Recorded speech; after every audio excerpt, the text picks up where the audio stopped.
Kaunti ma Mombasa, wayudo ni Georgia oko ikunwango e kaunti ma Mombasa, okinyi ma kawuono tigi mathoth matimore tainya bende kaunti no rekod tingo bila e ng'anyo, kata ka intiere ng'anyo kacha. En mane? Georgia oko oyawore ichiew nade Mombasa kayo chalo nade kawuono nitiere chenro mathoth ahinya. Monego bende timore kaunti ma Mombasa. Liekno ane matin ni gik mage mosetimore nyaka sani. Bende wang'iyo go e kaunti ni.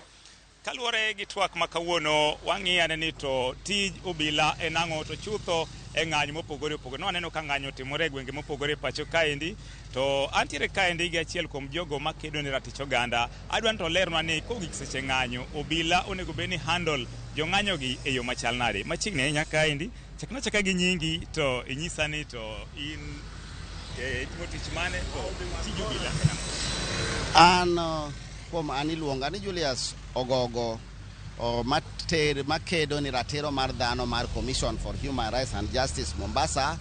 Wan kaka jogo makedo ni ratiro mar dhano ok wamor sana kaka obila mruai kedo kod dhano sana kaluwre kod gik manyotimre meche mag maandamano, kaluwre kod kaka sheria moket e Kenya obadho 37 nyiso maler no dhano kata raia nyalo timo maandamano peacefully, lakini okoripo bed ni kata gibende omigi sheria mar obadho 37 okoripo bed ni gibende gitiyo kod sheria no marach. Lakini kaluwre kod gik matimre e piny, wan kaka jogo makedo gi ratiro ok wamor kod kaka obila mamruai nyocha otiyo kod raia ka nyocha Azimio nyocha timo maandamano gi tarik 20 e dala mar Boma e Kenya. Kendo wan ok wamor sidang, kendo waduogo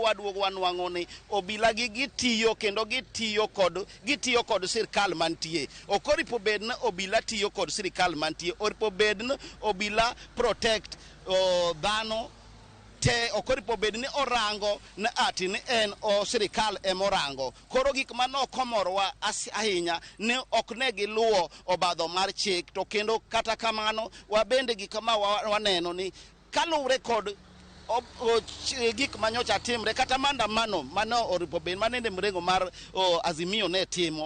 Azimio ne timo maandamano kaluwre kod kaka gibende ok ne gimor kod gik ma jatelo mar piny timo sani e piny masani. Iparo ni onego beni nikech wang'e ni Azimio no notify obila ni gidhi bedo gi ng'anyo ka gikwayo thuolo mar obila kobiro kachacha onego beni obila wuon temang'o ka ochopo ni kaka nobedo nati ni Azimio no okawo kendo no okawo oboke bonende omiyo polis oripo bed na obila ne oripo bed na an kodgi achiel kachiel kendo ne otelo mbele margi to gitimo maandamano nyaka ochop kama koro gitieko maandamano magidhie. To koripo bed na obila kawo tear gas mondo ogogi sana sama obila okawo tear gas bo owito ong'iso nati ni nyaka gibed wild nikech gibende gin dhano. To ka dhano sana dhano kiketo bi imi e buogo oripo obende nyako rank mna kaka otimre nikech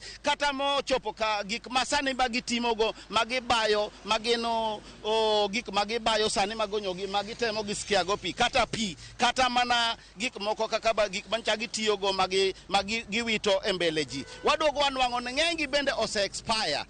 Moko expire higa mar 2018 miduogi nwang'o ni gigo nyalo kelo shida kuom dhano. To wang'e ni ikedo ne ratich oganda, ikedo nyaka ne obila gi, ang'e ni ng'ata ikedo ne ratiche. Samoro biyudo ka jo ng'anyo gi samoro wuok tung' mosuo gi obila, iyudo ka samoro gin be gibagi gi kite. E seche makamagi onego beni obila koro temang'o nikech ratiro nitiere gin gi ratichgi, onego beni kaka jakedo ne ratich oganda obila onego beni timore nade seche makamagi?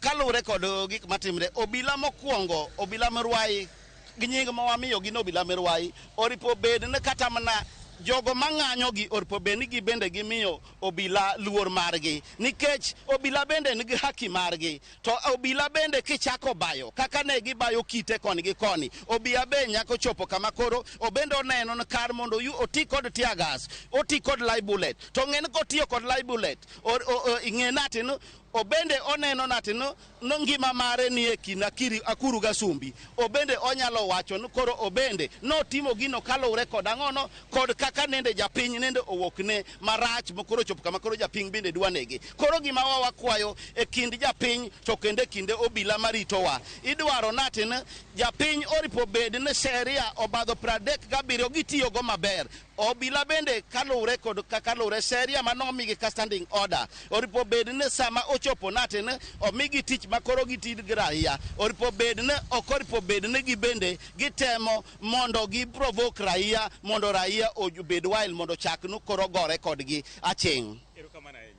Ero kamana enya. Mana kaka iwinjo janeno mar Ramogi TV, mano en Julius Ogogo, man director mar riwruok miluongo ni Commission for Human Rights and Justice, mochung'ne kedo ne ratich oganda, kotemo mana lero kaka obila onego beni handle weche mag ng'anyo kokoni jong'anyo onego beni chiwo luor ne obila ka giluwo chik mantiere, to obila bende onego beni chiwo luor ne jong'anyo ka bende giluwo chik mantiere. Kowuok e kaunti ma Mombasa kae ni Ramogi TV, nyinga en George Aoko.